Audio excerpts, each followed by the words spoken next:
ದಕ್ಷಿಣ ಭಾರತದ ಕುಂಭಮೇಳ ಎಂದು ಪ್ರಸಿದ್ಧವಾಗೈತಿ. ಬರ್ರಿ ನಮ್ಮ ಗವಿಸಿದ್ದೇಶ್ವರ ಮಠ ಅದು. ಈಗ ನಾವು ಒಳಗೆ ಹೊಂಟೀವಿ, ನೋಡೋಣ ಬರ್ರಿ.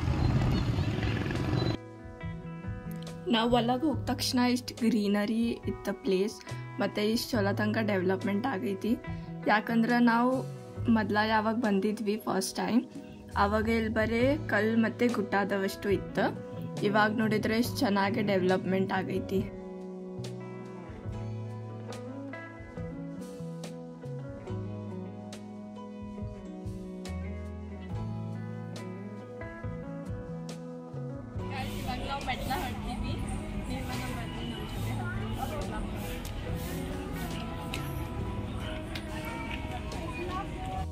ಅಜ್ಜರ ಇದನ್ನ ಫಸ್ಟ್ ಮಠ ಚಾಲೂ ಮಾಡಿದ್ದೆ ಇವ್ರೆ.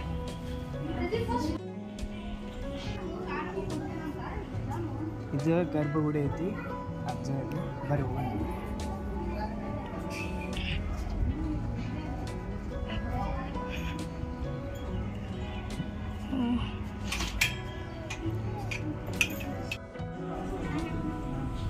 ಇದೈತಿ ಗರ್ಭಗುಡಿ.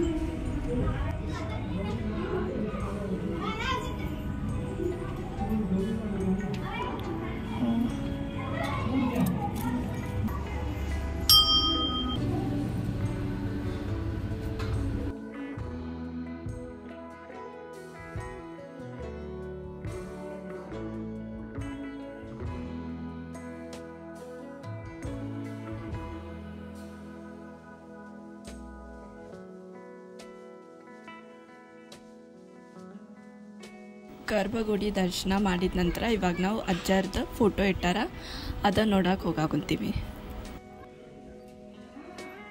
ಇಲ್ಲೇನೈತಿ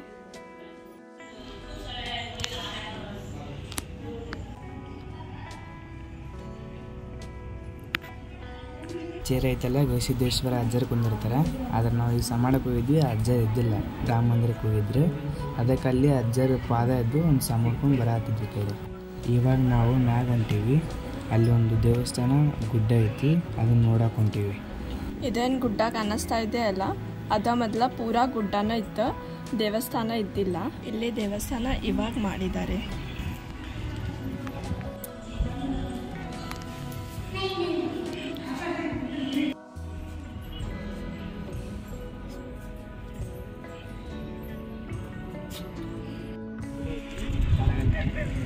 ಈಗ ನಾವು ತೋರಿಸ್ತೀವಂತ ಹೋಗ್ಕಂತ ಅಲ್ಲೊಂದು ಗುಡಿ ಐತೆ, ಹೋಗೋರಂಬರಿ ಬಡ.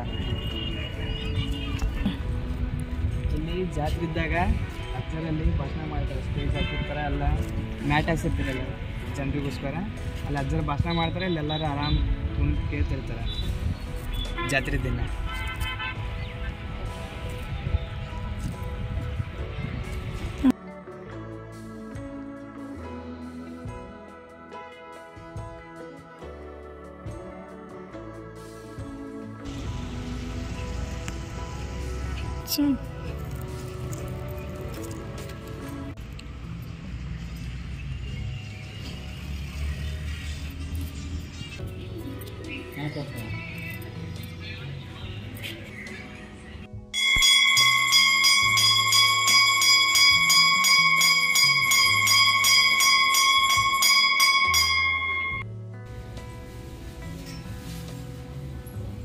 ಇಲ್ಲಿ ರೈಟ್ ಸೈಡ್ ಕಾಣತ್ತಲ್ಲ, ಅದು ಪ್ರಸಾದ ಸಿಗುತ್ತಲ್ಲಿ. ನೀವು ಯಾವಾಗ ಹೋದ್ರೂ ಅಲ್ಲಿ ಊಟ ಸಿಗುತ್ತೆ. ಫಸ್ಟ್ ಇಲ್ಲಿ ಅಜ್ಜರ ಗುಡಿ ಐತಿ, ಅದನ್ನು ನಮಸ್ಕಾರ ಮಾಡ್ಕೊಂಡು ಅಲ್ಲಿ ಊಟಕ್ಕೆ ಹೋಗ್ತೀವಿ. ಅಲ್ಲಿ ನಿಮ್ಗೆ ತೋರಿಸ್ತೀನಂತ.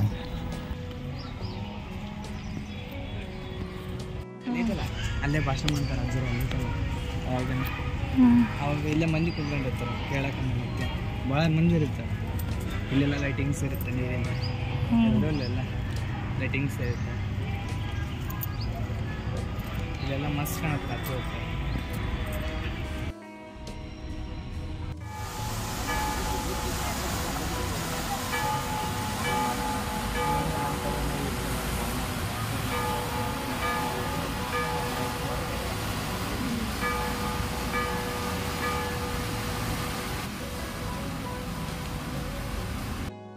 ನೋಡ್ರಿ ಈಗ 6 ಗಂಟೆ ಆಗೈತಿ. ನೋಡ್ರಿ ಏನಾದರೂ ಪ್ರಸಾದ ಚಲೋ ಐತಿ.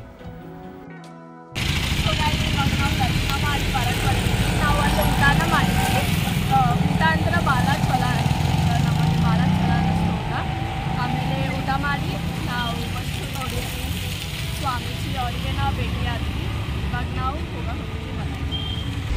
ಇವಾಗ ನಾವು ಬಂದಿದ್ವಿ ತಿನ್ನಕ್ಕೆ ಒಂದು ಬೈಕ್ ನಾವು ತಿಂದ್ವಿ ಭಾಳ ಚಲೋ ಐತೆ